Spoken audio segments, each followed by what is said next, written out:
اعوذ باللہ السمیع العلیم من الشیطان الرجیم بسم اللہ الرحمن الرحیم۔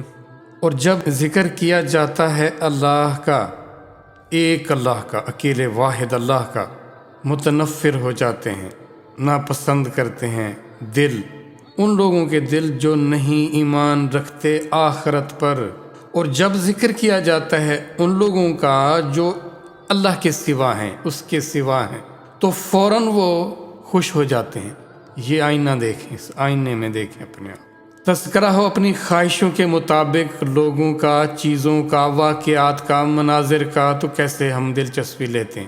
سامنے قرآن کھل جائے، کوئی آیت آ جائے تو کیسے سکپ کر جاتے ہیں۔ اس کی وجہ آخرت پر ایمان نہ ہونا ہے۔ یہ آخرت پر ایمان کا یہ اللہ کے ذکر سے کیا تذکرہ، کیا موازنہ، کیا اس کا لنک کیسے بنا کہ اگر کسی بھی اسٹوڈنٹ کو، طالب علم کو پتہ ہے کہ میرا امتحان ہونا ہے اور یہ میرا سلیبس ہے، یہ مجھے وقت دیا گیا ہے اس کی تیاری کا، جس کو اس سے دلچسپی ہوگی، وہ ادھر ادھر بھی جائے گا نا تو اس کا دھیان اس کی کتابوں کی طرف لگا رہے گا، میں نے تیاری کرنی ہے امتحان کی، وہ بھولے گا نہیں۔ تو جیسے وہ ان چیزوں سے آئے گا تو فوراً پلٹ آئے گا اپنی کتابوں کی طرف، اپنے سلیبس کی طرف۔ جس کو اگزام سے، امتحان سے، اس ڈگری سے یا اس جو چیز وہ حاصل کرنا چاہتا ہے دلچسپی نہ ہو، تو وہ اس کے سوا جو مصروفیتیں ہوں گی ان میں خوش رہے گا۔ جس نے امتحان کو نہیں دیکھنا، سوچنا، تو وہ کہے گا یہی سب کچھ دلچسپی ہے، یہی ہے، محفلیں ہیں، یہ انجوائے کرو۔ یہاں پر اللہ سے ملاقات نہیں ہے، وہاں پر اللہ سے ملاقات ہوگی۔ یہاں اگر تیاری نہ ہوئی آگے ناکامی ہے، آگے ملاقات نہیں ہو سکے گی۔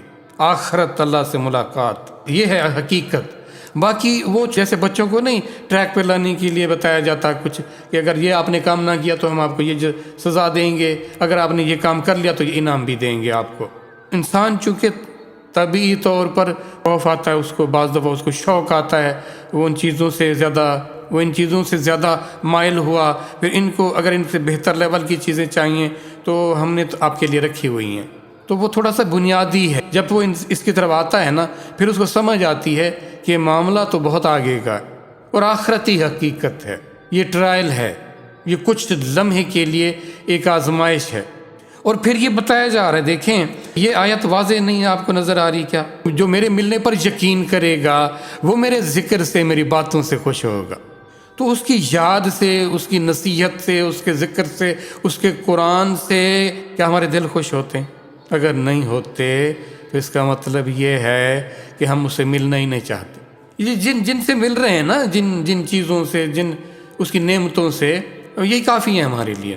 اللہ معاذ اللہ، اللہ معاذ اللہ، بس یہی کچھ ہیں، اگر یہ نہیں ہے تو پھر کچھ بھی نہیں۔ ایسا سوچنے والا انکار کر رہا ہے۔ خوش ہونا اور متنفر ہونا دو الگ الگ سے معاملات ہیں۔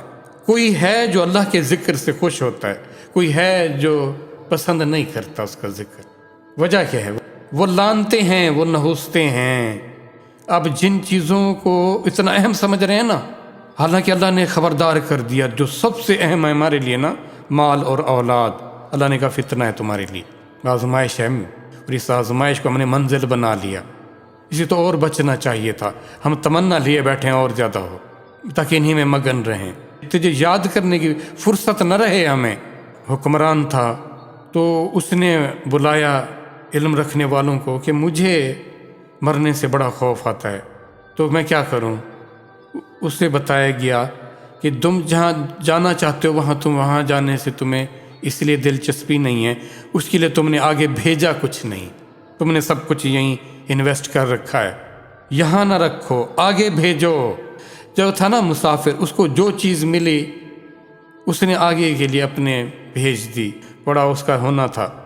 یہاں پر اس کی ویرانی ہوتی چلی گئی اور وہاں اس کی آبادی ہوتی چلی گئی، پھر اس کا دل چاہا کہ اس ویرانے کو چھوڑ دوں، اس آبادی کی طرف چلا جاؤں۔ ہم نے کیا کیا؟ ہم نے یہیں سب کچھ آباد کرنا شروع کر دیا، تو پھر یہاں کیسے اس جگہ کو چھوڑنے کو دل چاہے گا؟ اسی سے پھر مزید دلچسپی رہے گی، اسی کی باتیں سنیں گے، اسی کی باتیں کریں گے، اس سے جڑے لوگوں سے جڑے منظروں کو دیکھنا چاہیں گے، ان سے ملنا چاہیں گے۔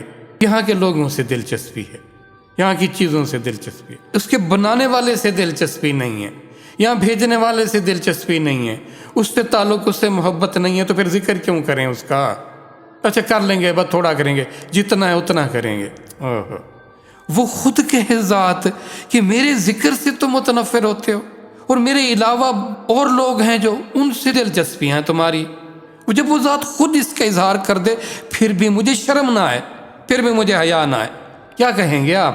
یہ قرآن یہ بتا رہے ہیں، اللہ آپ کو یہ بتا رہے ہیں، جس قرآن کو بغیر سمجھ کے آپ پڑھتے ہیں اور جس سے آپ برکتیں اور پتنی ثواب لینا چاہتے ہیں، اس سے نصیحت تو لی نہ۔